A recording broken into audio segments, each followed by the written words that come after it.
আপনাদেরকে আমি একটা ভিডিও দেখাচ্ছি, একদম সংক্ষিপ্ত আকারের ভিডিও। भारत माता की, भारत माता की, भारत माता की। मैं बिना किसी भूमिका के, क्योंकि समय काफी हो गया है और मुझे लगता है कि हमारा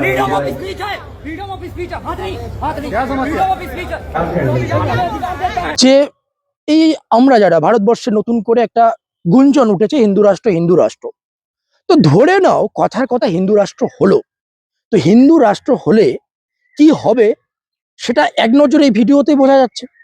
দেখুন, একটা ছেলে তার সমস্যা, তার আর্তনাদ, তার প্রতি বঞ্চনা, তার প্রতি অত্যাচার, সে সমস্ত কিছু ব্যক্ত করতে চাচ্ছে, যেখানে ভারত মাতার নামে স্লোগানিং হচ্ছে, কিন্তু কেউ শোনার নেই, বরঞ্চ তাকে জোর জবরদস্তি সেখান থেকে বের করে দিল। আরে হিন্দু রাষ্ট্র হলে অন্তত আমাদের কথা ছেড়ে দাও, হিন্দুদের আওয়াজ, হিন্দুদের মনের ব্যথা বেদনা, হিন্দুদের সমস্যা, সেগুলো তো শুনবে।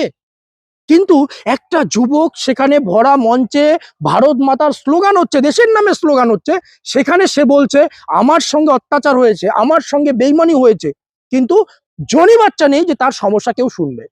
ঠিক এটাই আমি সেই সমস্ত শুভচিন্তন মানুষদের কাছে বা মানুষদেরকে বলতে চাই যে দেখুন, হিন্দু রাষ্ট্র যখন হবে তখন আপনাদের সঙ্গে আরো বেশি অন্যায় হবে, কারণ আমরা কিন্তু থাকবো না কথা বলার জন্য, আমরা তখন চুপচাপ সরে যাব, আমরা কথাই বলবো না। তখন পুরো টার্গেটটা কিন্তু তোমরা, তোমাদের আওয়াজ কেউ শুনবে না। তো এই হিন্দু রাষ্ট্র করে চিৎকার চেঁচামেচি করার কি প্রয়োজন? আর এখনো আমরা সংখ্যালঘু, তখনও সংখ্যালঘু থাকবো, আমাদের বা সমস্যাটা কোথায়? হোক না হিন্দু রাষ্ট্র। কিন্তু আজকে প্রায় 2014 থেকে 26, 12 বছর হয়ে গেল, কোথায় হিন্দু রাষ্ট্রের নাম?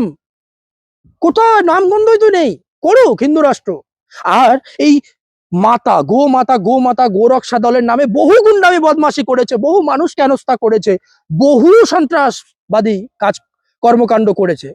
কিন্তু দেখা যাচ্ছে যে উত্তরপ্রদেশে, যেখানে যোগী আদিত্যনাথ, বাবা যোগী আদিত্যনাথ বেশভূষায় মনে হচ্ছে যে প্রকৃত গোরক্ষ গো, কিন্তু উত্তরপ্রদেশ গোটা ভারতবর্ষের মধ্যে 40% গোমাংস এক্সপোর্ট করছে বিদেশে। তাহলে কি আপনারা এত কিছু দেখার পরও যদি না বোঝেন, তা আপনাদেরকে অন্ধভক্ত না বলবো তো আমি কি বলবো ভাই? বলার এখন আর ইচ্ছেই করে না, সত্যি কথা, আপনাদেরকে বোঝাতে বোঝাতে আর বলাতে ইচ্ছে করে না। ধন্যবাদ।